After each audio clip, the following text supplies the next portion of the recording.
I was forced to marry the youngest alien princess, but everything changed once I truly knew her.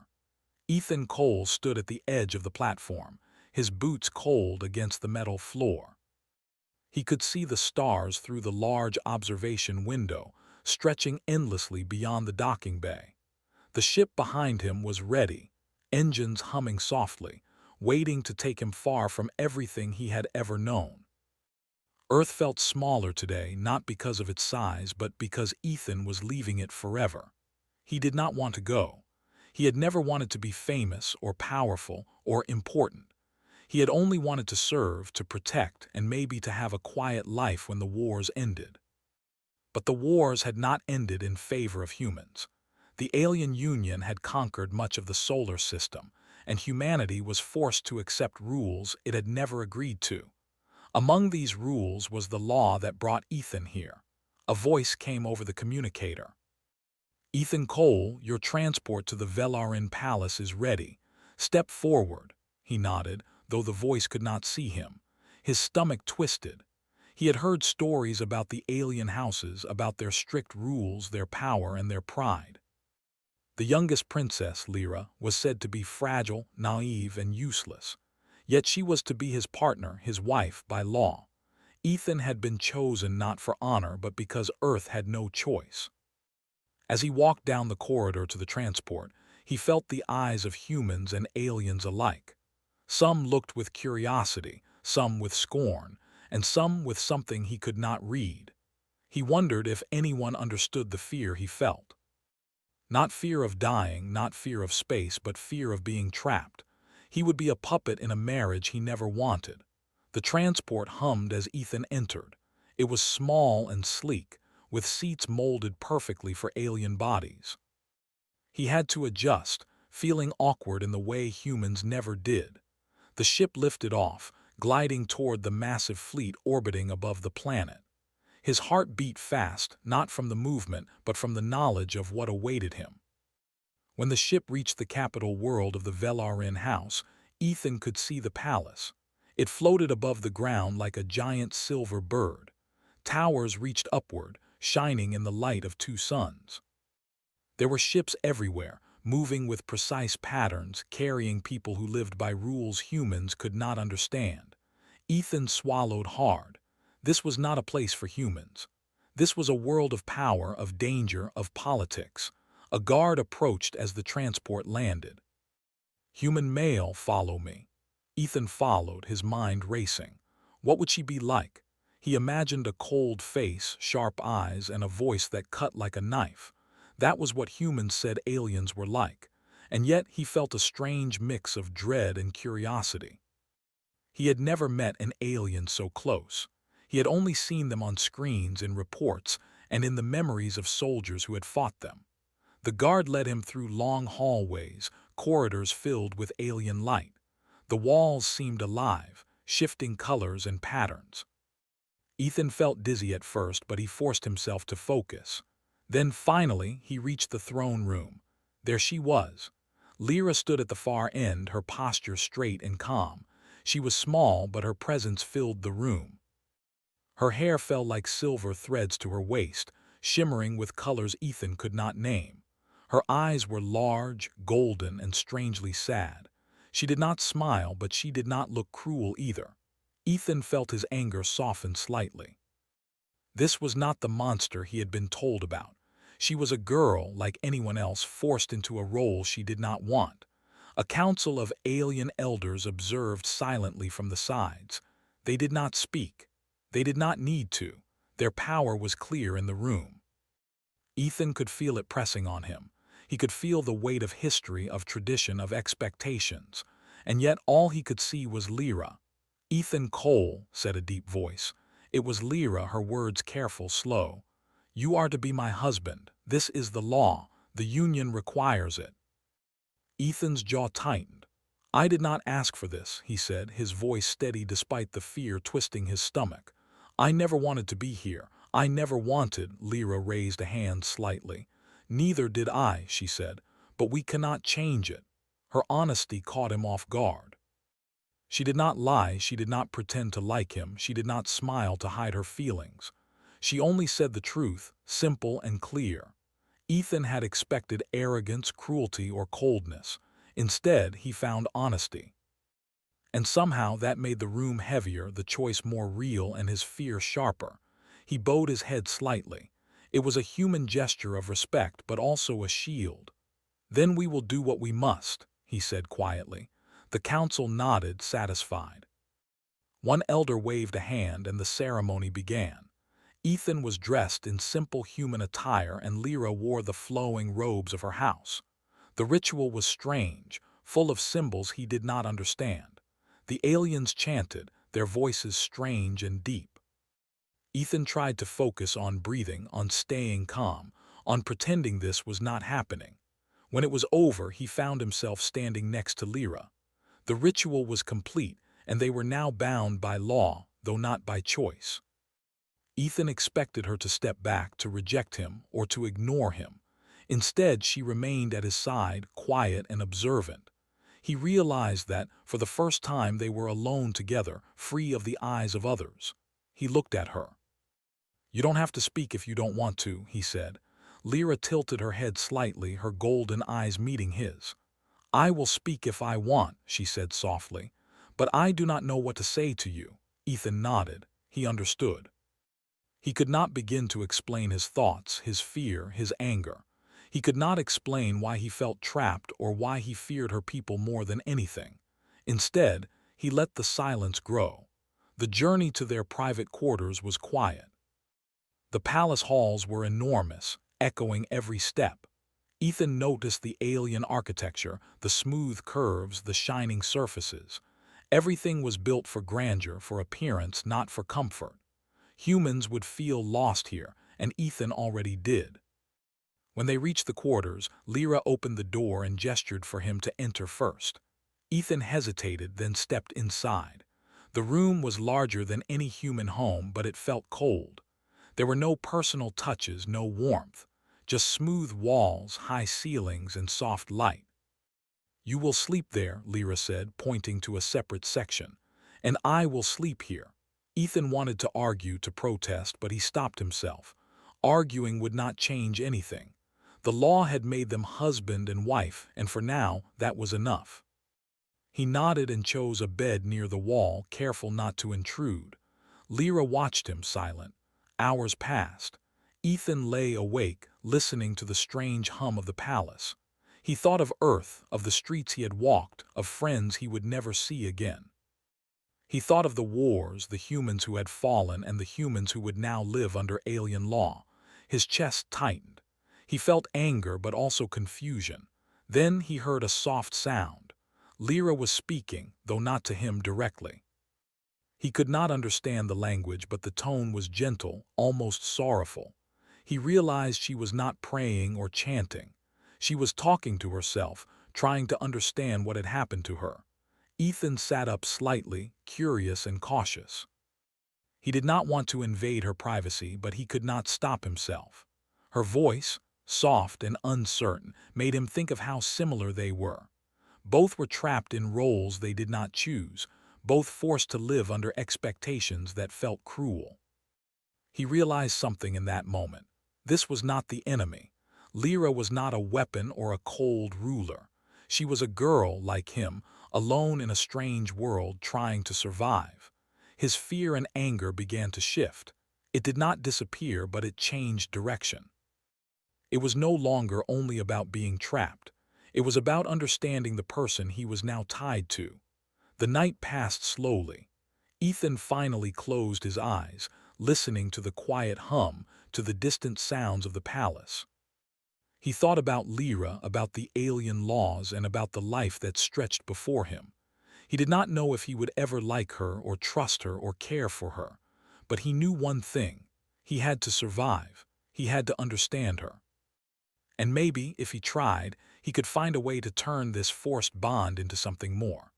Morning came with the light of two suns, soft and warm, though it did little to warm the cold walls of the room. Ethan stood and looked at Lyra. She was watching him too, her expression calm but curious. He nodded to her and she nodded back. For the first time, Ethan felt that maybe, just maybe, the impossible could be possible. Maybe they could find a way to exist together, not as prisoners but as people. The thought was faint, like a small star in a dark sky, but it was enough to give him hope. And so, Ethan Cole, human male of Earth, husband by law, began his life in the alien palace, unsure of what the future held but ready to face it. He did not know if he would ever truly know Lyra, the youngest alien princess, but he would try. And that small choice to try was the first step in a journey that would change everything. Ethan woke to the strange light of the twin suns shining through the tall windows of the palace. He rubbed his eyes and looked around the room, feeling small and out of place. The walls were smooth and pale, and the air smelled faintly metallic. It was beautiful in a cold kind of way, but it felt nothing like home. He heard soft movement from the other side of the room. Lyra was standing by the window, her golden eyes watching the city below. She did not turn when he spoke. "Good morning," Ethan said quietly. Lyra nodded slightly, her silver hair shining in the light. "Morning," she said. Her voice was calm, soft, not harsh or cold like he had expected. Ethan noticed a faint sadness in her tone. She did not seem like a princess full of pride. She seemed lonely. Breakfast was served in a small dining hall. Humans were rarely allowed in public areas of the palace, so Ethan felt cautious. Lyra led the way, walking gracefully but with a quiet strength. Ethan followed, trying not to stumble on the smooth floor. As they ate, Lyra spoke little. She observed him quietly, tilting her head at his gestures, his careful movements. Ethan felt nervous. He did not know how to act around her. He was supposed to be her husband, but they were strangers. He thought of the stories humans told about aliens, cruel, clever, and manipulative. He expected her to trick him or challenge him at every turn. But she did not. She simply watched. And in that watching, Ethan began to notice things. She was careful, yes, but not cruel. She did not laugh at mistakes or punish failure. She treated the servants with quiet respect, speaking softly when she gave instructions. Ethan had never expected that.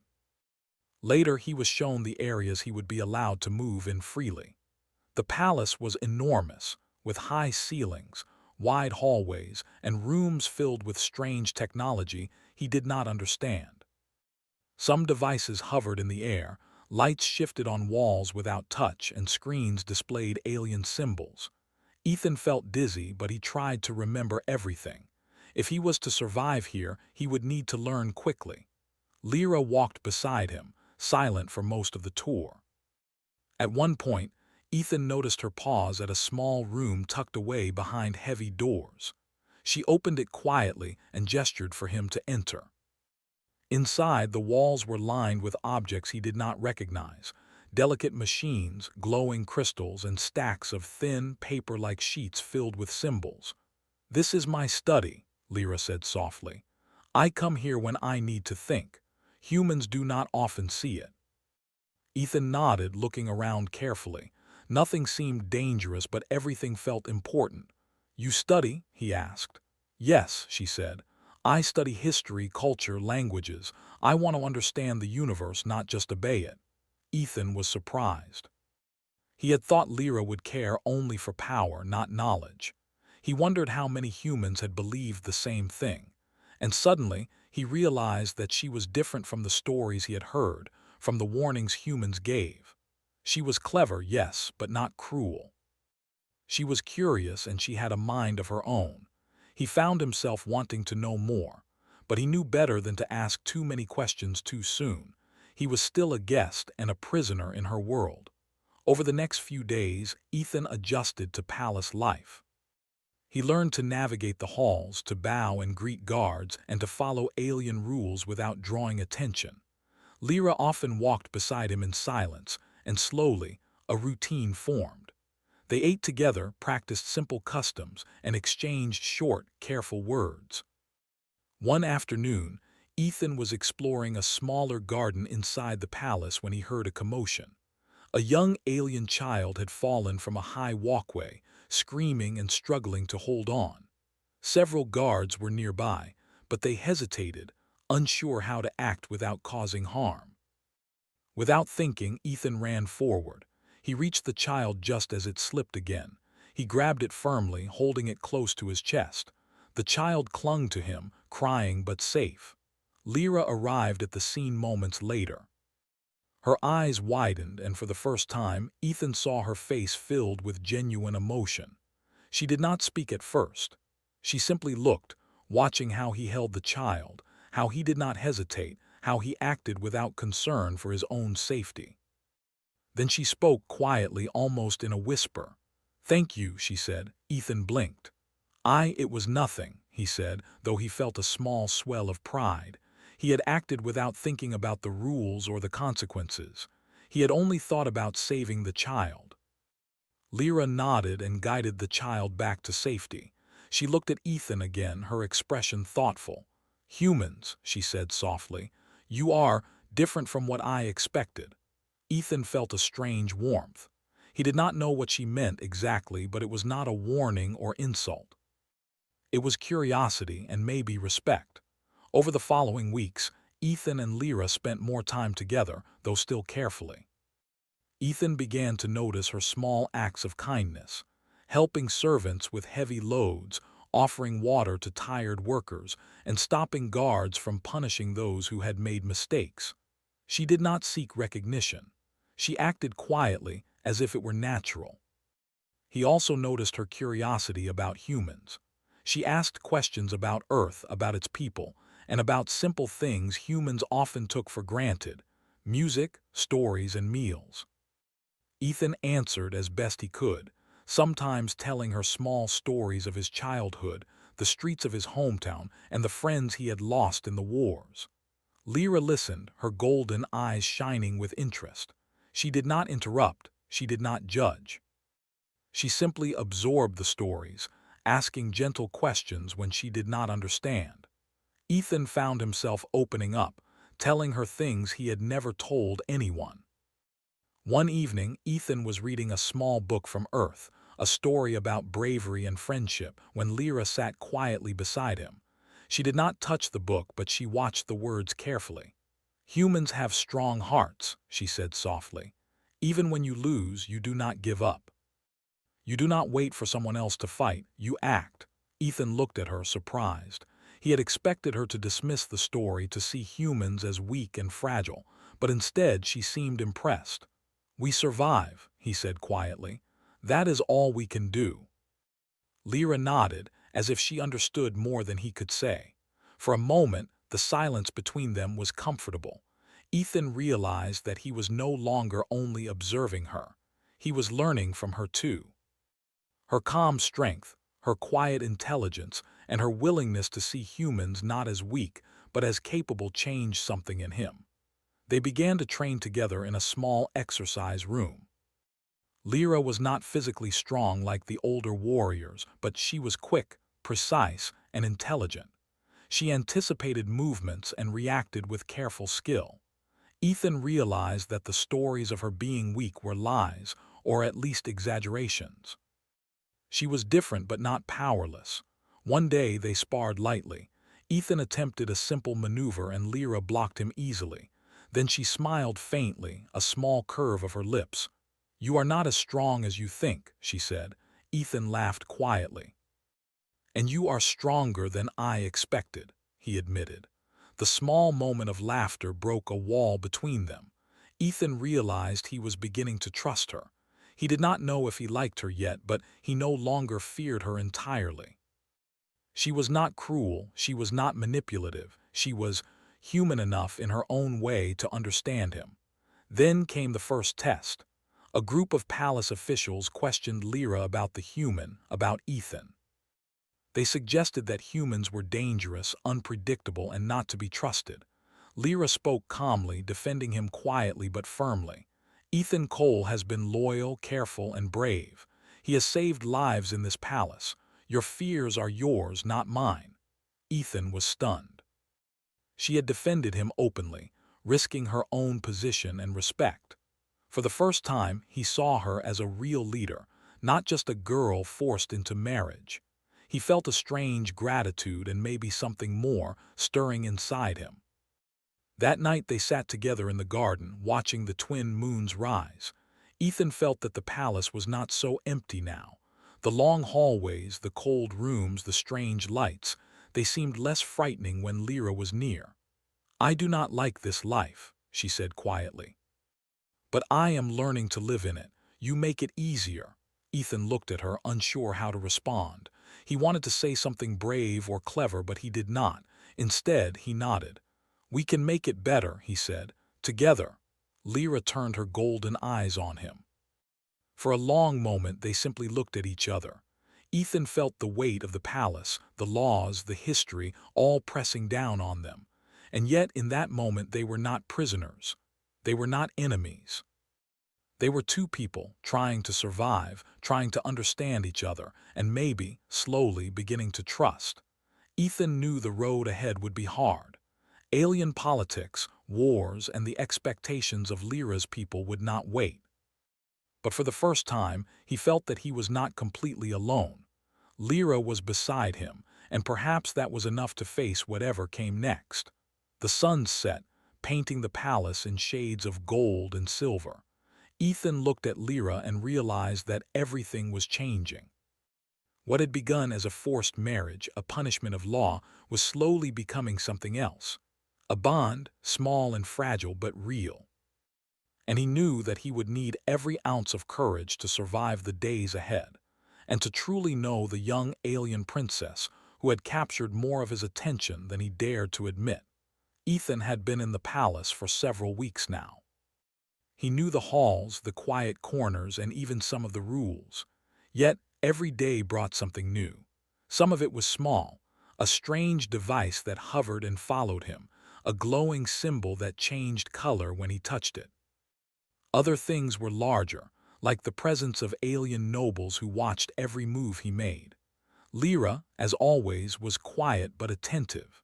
Ethan noticed how she handled the palace politics with subtle gestures, careful words, and a sharp mind. She rarely raised her voice, yet everyone listened. The youngest princess, whom humans had been told was weak, held power in ways that did not scream for attention. Ethan began to respect her more every day, and quietly he began to feel admiration. One morning, Ethan entered the garden carrying a small tray of water for the plants. Lyra was already there, kneeling beside a cluster of flowers that glowed faintly under the twin suns. She did not look up as he approached. "Ethan," she said softly, "look at this." He knelt beside her. She pointed to the roots of the flowers. Delicate creatures, almost invisible, were weaving small nets to catch nutrients. Ethan had never seen anything like it. "They're working together," he said, "to survive." Lyra nodded. "Everything here works together. Strength is not only in power but in cooperation." Ethan thought about that. Humans often thought of survival as a fight. Alien politics were like that too, he knew. Yet Lyra seemed to see beyond that. She understood that true strength came from understanding others, not just defeating them. That afternoon, a message arrived from the council. They wanted Lyra to attend a meeting in the main palace hall. Ethan was to accompany her as her human husband. He felt nervous. He had seen the council before. They were powerful, cold, and ruthless. A single wrong move could destroy him. Lyra did not speak about the meeting until they were walking through the long corridors. Then she turned to him. "Ethan, stay close and watch. Do not act unless I tell you. The council does not trust humans. They will test us." Ethan nodded. "I will follow your lead." The hall was vast and high, filled with alien light. Council members sat in semicircles, their robes flowing, their faces stern. They did not greet Ethan. They looked at him as if he were a small animal, not a man. He kept his head low but met their eyes when necessary. The meeting began. Lyra spoke carefully, presenting plans to improve alliances, secure trade, and protect her house. Some council members frowned, others whispered. Ethan listened, watching how she moved, how her voice was calm but firm, how her gestures commanded attention without arrogance. Then one council member, an older alien named Veril, spoke sharply. "Princess, you place too much trust in humans. This one," he pointed at Ethan, "is untested, weak, and unreliable. Do you truly believe he can assist you in matters of importance?" Ethan's heart pounded. He felt anger rise, but he did not speak. He watched Lyra. She did not flinch. She simply said, "Ethan Cole has already proven his skill and loyalty. He saved lives in this palace. Your doubt does not change the truth." Various members murmured, some clearly displeased. Ethan realized the power of her words. She did not argue endlessly. She did not raise her voice. She stated facts calmly and clearly, and the room changed. Respect, grudging or real, settled on her. After the meeting, Ethan and Lyra walked back to the private quarters in silence. Ethan finally spoke. "You are clever. They will test you again and again, but you are ready." Lyra looked at him. "I am not ready for everything, but I know who I can trust. I hope that includes you." Ethan nodded. He had been thinking the same. Trust was rare in this palace, rare in this universe. Yet he felt it for her. She had defended him, guided him, and shared small truths with him. Slowly, he was beginning to feel more than respect. Later that night, Ethan heard a noise outside his window. He looked and saw shadows moving quickly across the courtyard. Instincts took over. He grabbed a small weapon he had been allowed and moved quietly to investigate. He found a group of intruders attempting to enter the palace. Alien guards were distracted by a diversion. Ethan's heart raced, but he acted.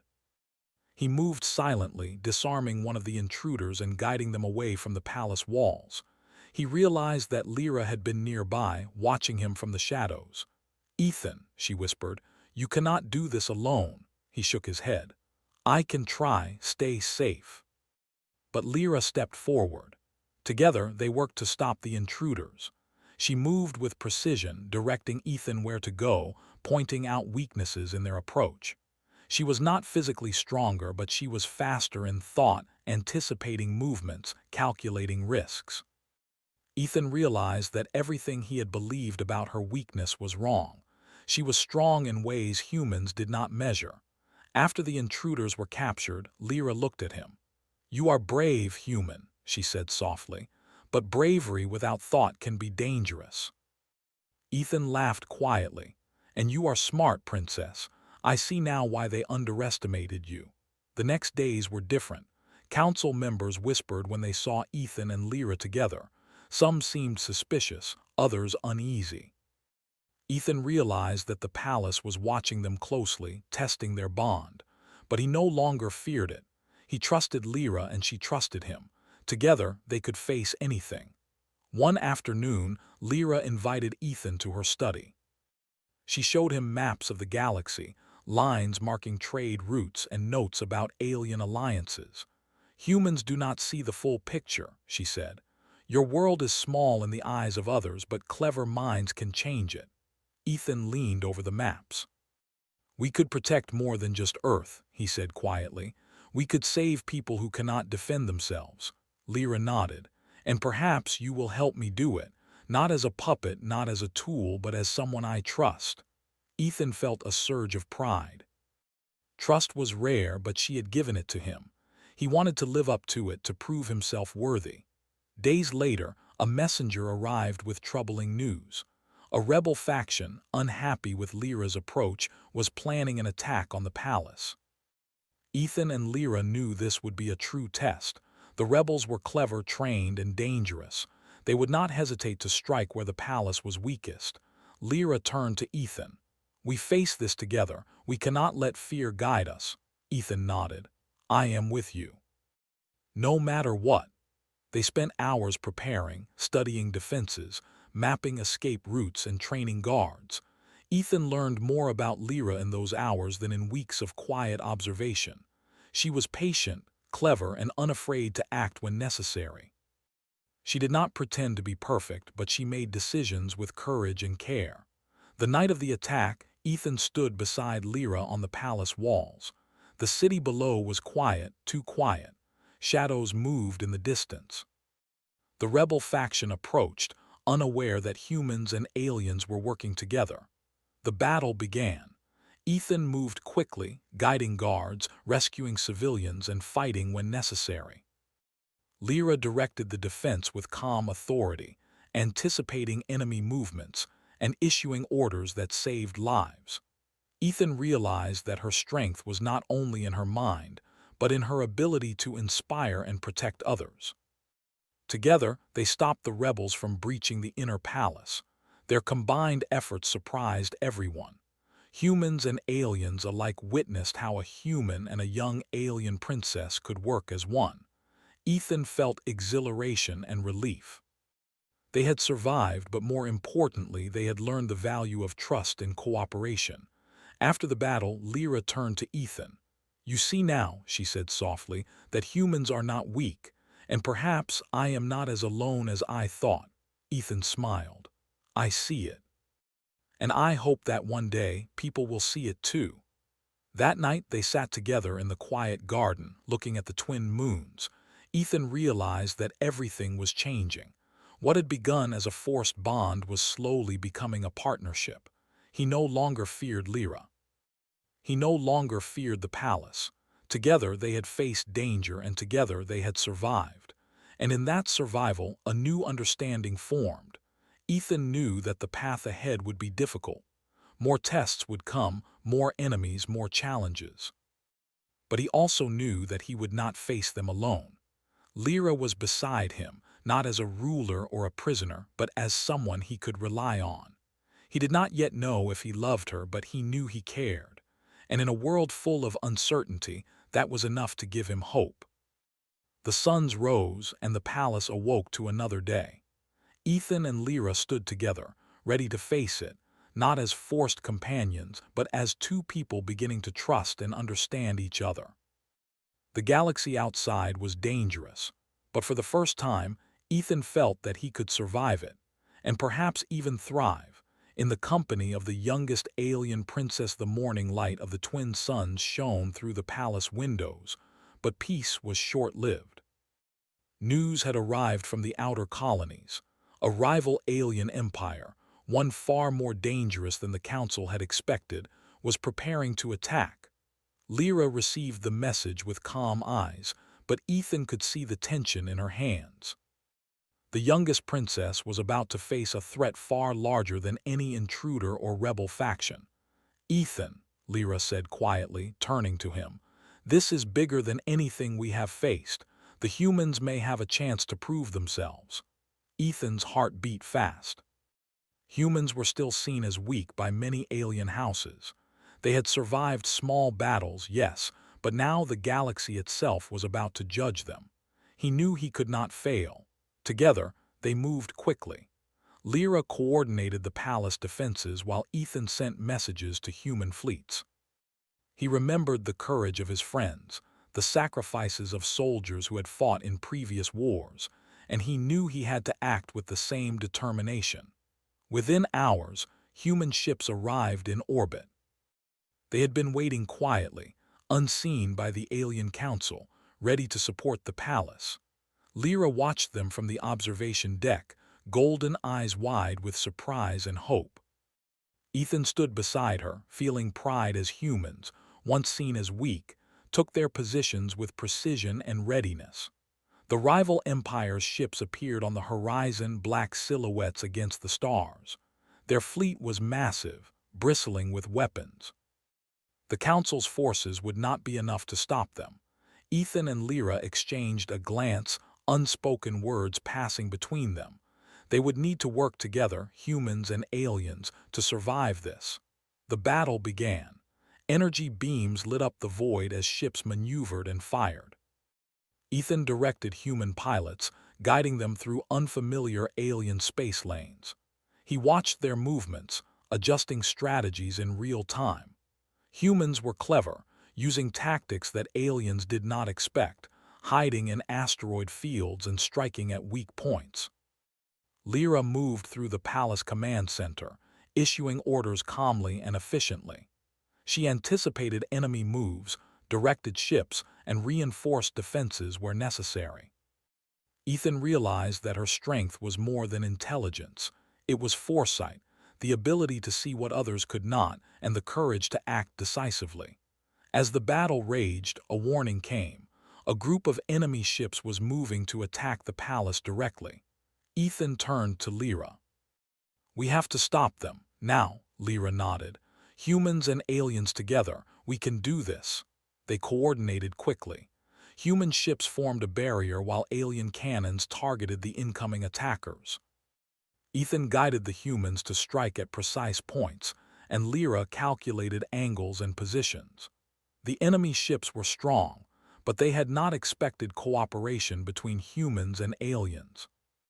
During the fight, Ethan noticed a small ship breaking through the perimeter, heading straight for the palace's main chamber. Without thinking, he and Lyra moved together, taking control of a defensive turret. Their combined actions disabled the ship just meters from the palace walls. Ethan felt the rush of adrenaline, but he also felt something else: trust.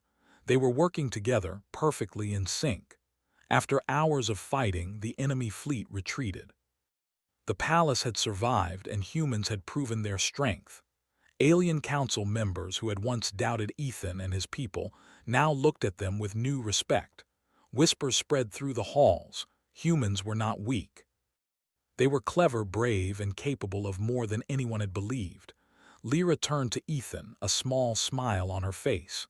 "You see now," she said softly, "what I have tried to show you. Humans are strong, not in the way others measure strength, but in ways that matter." Ethan nodded, feeling both exhaustion and pride. "You were right," he said, "and you are incredible. The way you led everything, it saved lives." Lyra shook her head slightly. "We both did it together. That is how strength works." The palace was quiet that evening. Fires from damaged ships glowed softly outside the walls, and alien engineers worked quickly to repair defenses. Ethan and Lyra walked through the halls, observing the aftermath. They saw humans and aliens working side by side, sharing resources and helping each other. It was a new sight, one that neither had expected in the rigid palace world. In their private garden, Ethan sat beside Lyra. The twin moons reflected in the water of the small pond, and for a moment they simply breathed, watching the calm after the storm. "Ethan," Lyra said quietly, "do you understand now why I wanted to learn about humans? I needed to see their true value, their courage, their hearts, and now the galaxy has seen it too." Ethan looked at her, admiration growing with every word. "I do. And I am proud to be part of it, proud to be here with you." Lyra turned to him, her eyes soft but serious. "This is only the beginning. More challenges will come. We must remain strong. Humans and aliens together." Ethan nodded. He knew she was right.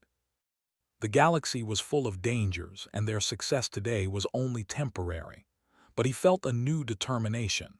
He had survived forced marriage, palace politics, and intruders. He had faced war and seen humans prove themselves. Now he knew that together, he and Lyra could face anything. The following days were filled with rebuilding and planning. Lyra met with council members, advocating for cooperation and fairness between humans and aliens. She spoke of the bravery she had witnessed, of strategies humans had used, and of loyalty that transcended species. Her words carried weight now. People listened. Respect replaced suspicion. Ethan assisted where he could, guiding human forces and teaching them about alien systems. He felt the pride of seeing humans rise, no longer seen as weak or inferior. Their actions had changed perceptions, and he knew this was only the start. One evening, Lyra invited Ethan to her study. She showed him reports of the battle, maps, and intelligence from the enemy empire. "We must prepare," she said. "The empire will not forget this defeat. They will return stronger, and we must be ready." Ethan studied the maps, pointing out weak points, escape routes, and possible strategies. "We learned a lot from this fight," he said. "Humans are clever, yes, but aliens, they think differently. Together we can use both strengths." Lyra nodded. "And we will. Not just for the palace, not just for our people, but for the galaxy. It needs to see that unity is stronger than fear. Days passed, and training became more intense. Human and alien soldiers practiced together, learning to trust each other. Ethan and Lyra often trained side by side, sharing strategies, teaching skills, and observing the other's abilities. Ethan noticed how Lyra adapted quickly, how she learned from mistakes, and how she encouraged others. She was not the weakest princess the humans had feared. She was a leader, a strategist, and a partner. One night, as they walked through the quiet corridors, Ethan asked quietly, "Do you ever wish things were different? That we did not have to fight so much?" Lyra paused, thinking. "Sometimes," she said softly. "But I do not regret what has happened. It has shown me strength I did not know humans had, and strength I did not know I had myself." Ethan smiled faintly. "Then we keep going together," Lyra nodded. "Together." As the twin moons rose, the palace seemed calmer, safer. Ethan realized that what had begun as a forced marriage was slowly becoming something else. Trust, respect, and understanding had grown between them. The galaxy was dangerous, but he no longer feared it alone. Lyra was beside him, and together, they had shown that humans were not weak, and that unity could change the course of events. Ethan knew that challenges lay ahead. Rival empires, political intrigue, and ancient laws still threatened them. But he also knew that they had survived the impossible once. With Lyra's mind, courage, and heart beside him, he could face whatever came next. And as the night settled over the palace, Ethan allowed himself a small thought, daring and fragile. Maybe, just maybe, this forced marriage was becoming the partnership he had never known he needed. And in that partnership, they might find more than survival. They might find a way to change the galaxy itself. The galaxy was quiet, but not for long. After the battle, reports came of the rival empire retreating, regrouping, and preparing for another strike. Lyra studied the intelligence with calm focus, her golden eyes scanning star maps and messages. Ethan stood beside her, reviewing human reports, checking the fleets, and preparing strategies. "They will return," Ethan said quietly. "We have to be ready." Lyra nodded. "We will. Humans have proven themselves. Our alliance is stronger than it was before. Now the galaxy will see that unity is more powerful than fear." Humans and aliens worked side by side in preparation. Ethan trained human pilots, taught them alien maneuvers, and helped plan defenses. Lyra coordinated alien forces, sharing strategies and ensuring that everyone, human and alien, worked together. The palace became a center of cooperation, a place where old suspicions slowly gave way to mutual respect. Days turned into weeks. Ethan watched humans and aliens learning to trust each other. He saw soldiers saving civilians, repairing ships, and training together. Humans were no longer just survivors. They were part of a greater force that could influence the galaxy. Ethan felt pride he had never known. He had once feared being powerless, but now he saw the real strength of humanity, not in weapons but in courage, intelligence, and loyalty. One evening, Lyra asked Ethan to join her in the observation deck. The suns had set, leaving the stars bright against the dark sky. She pointed to a distant planet. "Humans have proven themselves there too," she said. "They fight not for glory but to protect. They survive, adapt, and help others. It is rare, and the galaxy notices." Ethan nodded. "And I am proud to be one of them," he said softly. "Proud to fight beside them and proud to be beside you." Lyra looked at him, her expression unreadable for a moment. Then she smiled faintly. "You have grown stronger too, Ethan. Not just in battle, but in trust, patience, and understanding. You are no longer just a human chosen by law. You are my partner." Ethan felt a warmth spread through him. For months, he had been careful with words, with actions, with thoughts. Now, standing with Lyra, he understood what partnership truly meant. It was not law or fear. It was respect, trust, and choice. The rival empire attacked again, this time with more force. Ships blazed across the stars, energy beams lighting the void. Ethan guided human pilots, issuing orders and saving ships from being destroyed. Lyra directed alien defenses, predicting enemy maneuvers and reinforcing the weakest points. Together, they turned what could have been a disaster into a triumph. Humans fought bravely. They used clever strategies, adapted quickly to alien technology, and protected the palace. Lyra watched them, realizing that the galaxy's opinion of humanity was shifting. Humans were not just subjects or weak allies, they were equals, respected for their courage and loyalty. After the battle, the palace was alive with activity. Repairs were made, prisoners were secured, and celebrations were quiet but sincere. Council members approached Lyra, some with caution, some with awe. Ethan stood beside her, realizing that the humans' efforts had earned recognition and respect.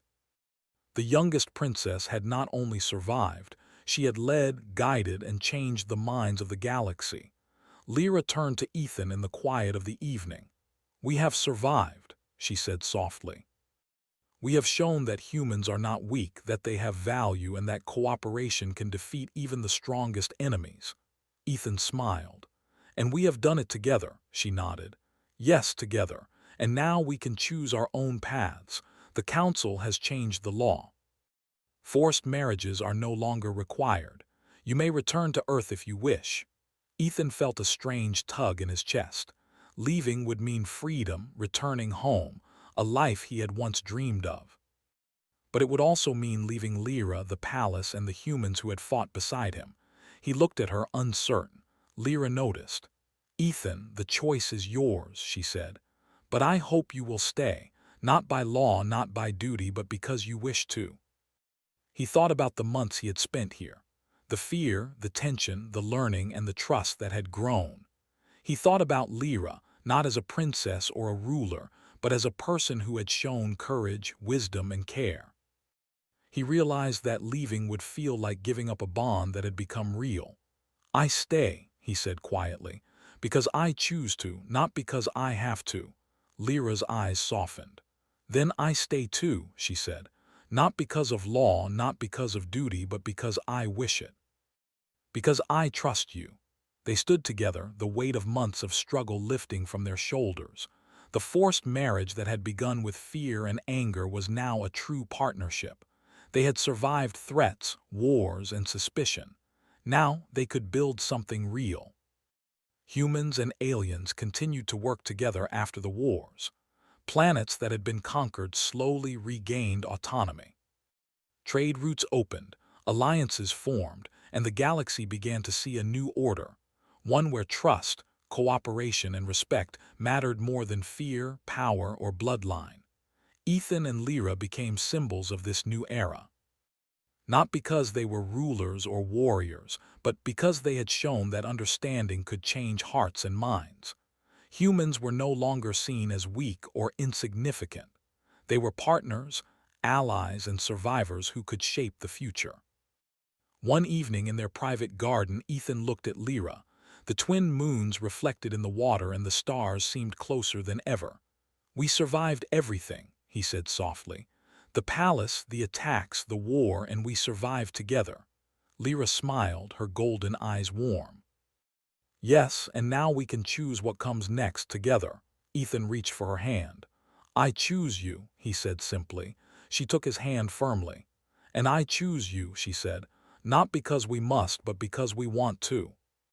They walked through the garden, side by side, feeling the calm after years of chaos. The palace was quiet, humans and aliens rested, and the galaxy, for the first time in decades, seemed hopeful. Ethan realized that everything had changed. He had once feared losing freedom, losing home, losing control. Now he understood that freedom was not only where you were, but who you chose to be with. He had once believed that humans were weak, that aliens were cruel, and that he had no choice. Now he knew the truth.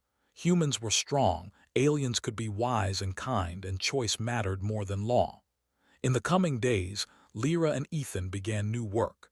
They helped rebuild the galaxy, encouraged cooperation, and guided humans and aliens toward trust. They shared strategies, stories, and small lessons about patience, bravery, and understanding. Slowly, they built a life together that was no longer forced, no longer uncertain, but real and meaningful. And as they looked at the stars from the palace balcony, Ethan realized something else. He had been chosen for a marriage he did not want, sent to a palace he did not belong in, and forced into a world of strangers. Yet through all the fear, anger, and challenges, he had found something greater than freedom. He had found partnership, respect, trust, and perhaps even love. Lyra squeezed his hand gently. "We have survived, Ethan," she said. "We have truly survived together." Ethan smiled, feeling the weight of months of fear lift from him. "Yes," he said, "and together we will face whatever comes next, not because we must, but because we choose to, together." The twin moons rose high in the sky, the stars shimmered, and the palace stood strong. Humanity had proven itself. Aliens had learned to trust, and the youngest princess and her human partner had discovered a bond that was no longer forced, no longer uncertain, but real. And in that bond, they had everything they needed to face the future, a future they would build side by side together, in a galaxy that now knew their worth.